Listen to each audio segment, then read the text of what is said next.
So what we're going to talk about is we're going to talk about giving good service. But one of the places that Mike started, day one, hour one, was working on a definition of good service. What is your definition of good service? Now, I was thinking about it. Good service to me is X, Y, and Z.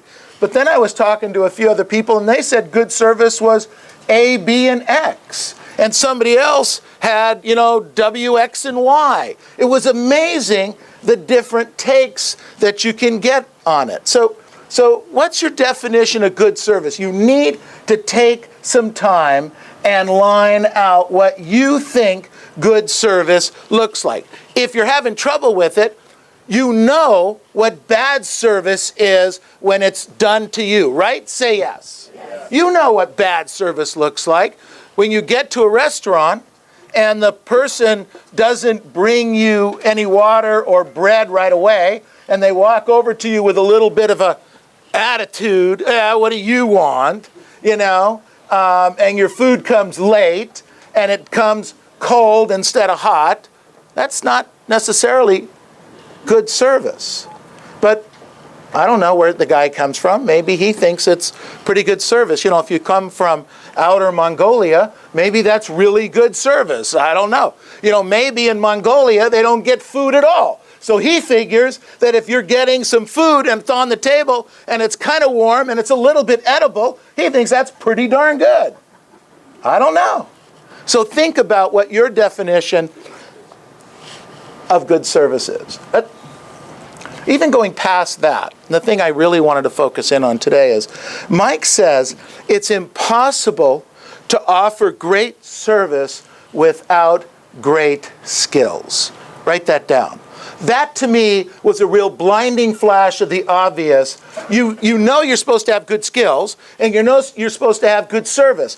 But it was interesting how he put it together that without great skills, you can't really offer great service. So what I wanted to do is, why do you think great skills are important? Anyone have any thoughts on that? Let's open it up just for a minute or two. Why do you think great skills are important? Go ahead. Great skills give you confidence, and confidence, therefore, helps do a transaction at a little higher level. Okay, good. They rely on you. Sorry, 1 second. Go ahead. They rely on you, so therefore you better provide the 100%. Okay, so the client's relying on you, so therefore you need to be able to offer and provide good service. Go ahead. To be better prepared for conditions, possibly and mostly objections, to better lead them towards the desired result. So one of the answers is to be better prepared, to be able to anticipate, if you will. Okay, issues and situations that might come up. Good. Come on. With better skills, you're better able to communicate with them effectively. Okay, with better skills, you're able to better communicate more effectively. Okay, good. So I wrote down a few things. Why are good skills important? So the first thought was to anticipate the customer's needs, and work to fulfill them before the client asks for them. Fulfill the customer needs, to work to fulfill those needs before the client asks for them. Simple. Maybe the client doesn't know they need to know what the test scores are. Maybe the client doesn't understand the difference in school districts. In our area here in Walnut, there's a distinct difference between the Walnut School District and the Roland School District in terms of pricing, right? If the same house is in the Roland District and the other one's in the Walnut District, there's a little bit of a price difference. Am I right or wrong? Yes. Well, don't you think the client needs to know that? And then you can show those test differences. Now, that may mean something to one person, and it may not mean anything to another person. But you need to know that. That's where the skill of obtaining information and then being able to communicate it comes in to hand. How about skill of promptly calling somebody back. Is calling somebody back a skill? Is it? I think it is. And I think some real estate agents fall flat on that. You know, you get a phone call from a client, you say to the client that you're going to call them back in an hour or two, and then you forget to call back, or the deal, or it drops. Something happens. How does the client feel about you? Good or bad? They don't feel good about it. How about replying quickly to emails? Now, this is where you need to put an automatic response on your emails. And if you don't know how to do that, you need to figure it out. Because here's what's happening. Here's the dichotomy there. I'm saying good customer service says you need to respond to your emails quickly, right? Say yes.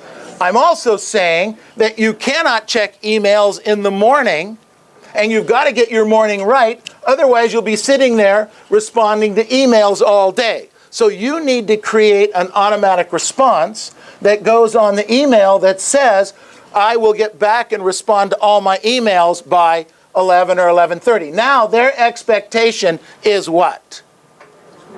That you'll answer it, but you won't answer it until a little bit later. 99 and 9/10% of the public are fine with that. The 1% that isn't may not be somebody that you should be working with anyway, because they're going to drag you around by the nose. All right? Think about that. All right, how about arriving on time? How about arriving on time? Is that a skill? Yes. Absolutely. The skill of working with your schedule in such a way to anticipate the things that might come up before you get there. By the way, make sure that you give yourself enough time when going to an appointment that you have an opportunity to preview the streets around the property. Because good customer service says that you know everything that's going on in the community. That's one of the points that I have about doing business in neighborhoods that you're not that familiar with. And it's one of the reasons why I think it's imperative that every single one of you this year see at least 1,200 homes.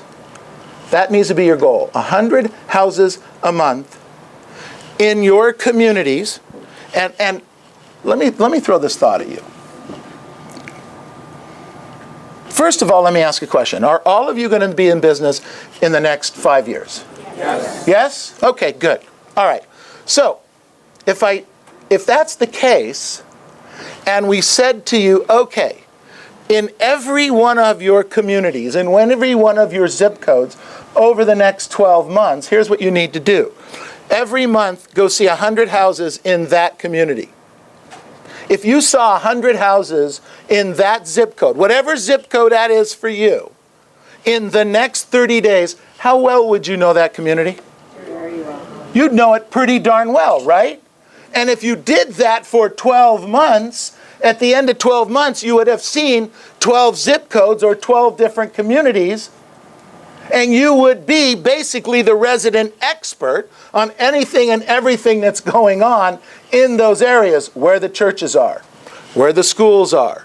You would have done some research, hopefully, and found out what the test scores are. You would have known where the elementary is. You'd have known where the border lines are, where what school district goes here and what school district goes there. You'd learn that over a period of 30 days, and for 12 different communities. And since you're going to be in the business 5, 10, 15, 20 years from now, that would serve you pretty well, right? Say yes. Yes. When are you going to start? Today. Absolutely. Great answer. I love it. So here's another thought about a skill. Ask a lot of questions. You've got to learn to ask a lot of questions so that you know what the client's needs are, so that you don't waste their time when you're either showing them property or listing their house. Does that make sense? Yes. And since you know the market, you won't waste any of their time. Great customer service is not in just bringing the document to them. And it's not just in knowing the answer to a question. Great customer service is being able to save the client time. Write this down. Our job: get the highest price possible in the shortest period of time, or in the client's period of time, with the least amount of aggravation. That's great customer service. That's your job. Highest price possible in that market for today, in the time frame that the client wants it done in, whatever that time frame is, short or long, with the least amount of aggravation, meaning you have to anticipate. Meaning, what did we talk about earlier? It's your responsibility to find out if there's an inspection in that city, what it costs and what it entails. Because that property needs to be inspected if that's a city requirement. That's customer service. That's great customer service, but it starts with you. It starts and ends with you.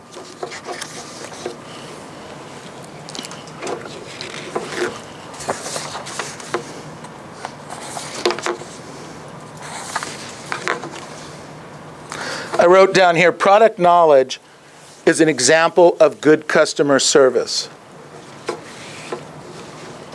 Product knowledge is an example of good customer service.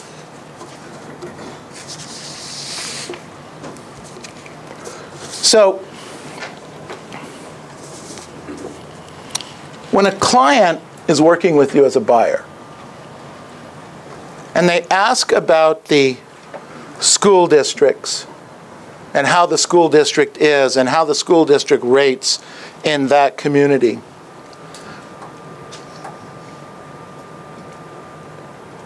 and maybe they ask about where the rapid transit train stops and how far it is from this house, or maybe there's a bus service, the person's going to have to work downtown, or maybe they work east of us here.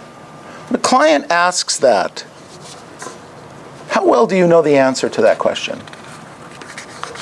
How well do you know that?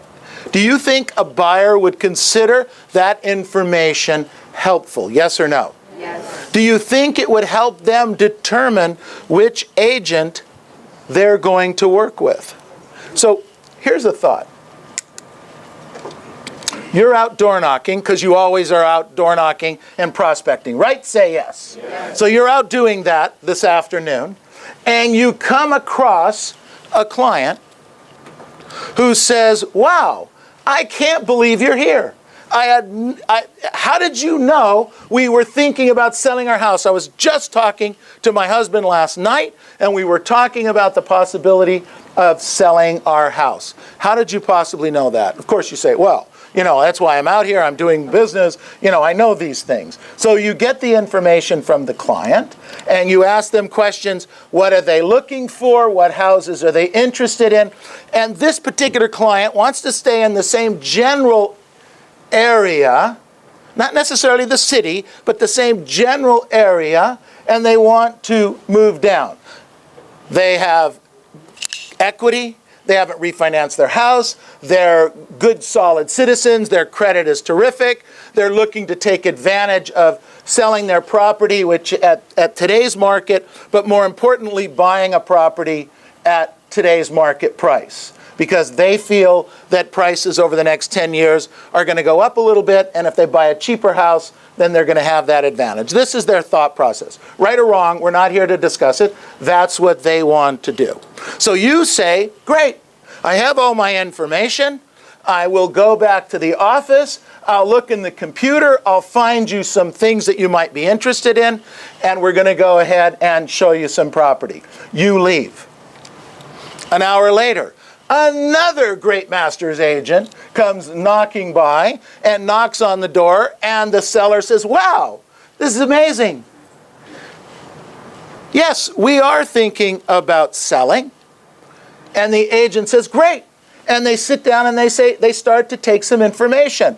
We're looking for a 2-bedroom. We're looking for it really nice. It needs to have a tile roof. It needs to be a little bit newer. And you, because you're a great agent, have seen hundreds of homes over the last few months. You say to that person, wow, I have seen an amazing piece of property just last week. I'm not sure if it's available, but I can call the agent in a minute and find out. It's spectacular. It has most of the things you just asked for and some things that I think you're going to find exciting. And what I'd like to do is set a time with you. Would 3 o'clock or 4 o'clock be better so I could show you this property?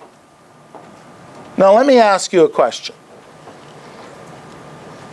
Which agent, the agent who had to go back and study the MLS, or the agent who knew the marketplace and had a couple of properties that might be exciting, sounded excited about the properties, and immediately set the appointment to go show the property? Which agent do you think, if everything else was equal, do you think that seller, who will be a buyer, will probably be inclined to work with? The second one, right? And yet, we go out and we don't do the previewing on a daily basis, because sometimes, not this group, because I know you guys all do that, right? Say yes. Okay, good. All right. Just checking. You need to be that agent. When you run into those opportunities, they're out there. But you have to have it with excitement. You have to have it with enthusiasm. And you can't do that if you haven't previewed property. The skill of previewing property, of knowing the market, of asking questions of the client is critical. You need to start working on the question game. Write that down. You need to start working the question game. The question game is very simple. You work with a partner, an accountability partner, and for the next 5 or 10 minutes, you keep asking questions of each other. You just go back and forth. You ask a question, they answer it, and then ask you a question. You answer that question, ask them another question. You will then learn and build the muscle of, if you will, of learning how to ask questions. It's a skill. It's a talent. Attorneys, talk show hosts, great real estate agents get paid hundreds of thousands, if not millions of dollars because they know how to ask questions. They MMFI, they make the people feel important. Make me feel important. You do that by asking questions. I wrote down here, Earl Nightingale, we said, we become what we think about. He also said, thinking without action accomplishes nothing. Thinking, I want to do it, I think I should do it, but not taking action accomplishes nothing. I wrote down here, today matters. Today matters. What you will do today matters. The question I wrote down here is, what actions will you take today to move yourself forward? January, ladies and gentlemen, is over. January is over. 1/12 of the year of 2012 is in the history books. Now, it's interesting because we spent time working on our business plans.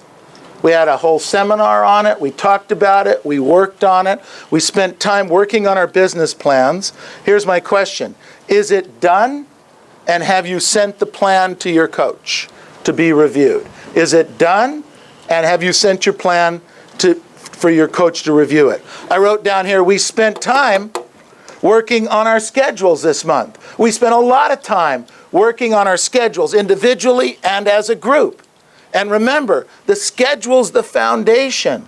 It's what we're going to do daily on a weekly, monthly basis to get things done. So I wrote down here, have you completed your schedule for the next 90 days? Is it written out? Is it lined out? Have you sent it to your coach? We went on a 3-day retreat 3 intense days with Mike. Very intense, very focused. We started at 9 in the morning. We went all the way till 4 in the afternoon. And we went till 4 in the afternoon even on the last day. That's how focused and intense he wanted to make it for us. What have you put into action so far from that event? Called your clients, started calling past client and sphere, putting everybody on your emails, sending those emails out. What actions have you done? I wrote down here, remember, no shame in not hitting your goals. There is no shame in not hitting your goals. The shame comes from not doing the activities that need to get done to achieve those goals. That's where the shame comes. Not in not hitting the goal, but in not doing the activity to hit the goal. We need to take action now in order to make 2012 your best year yet. Now let's go out and make it happen. Thank you.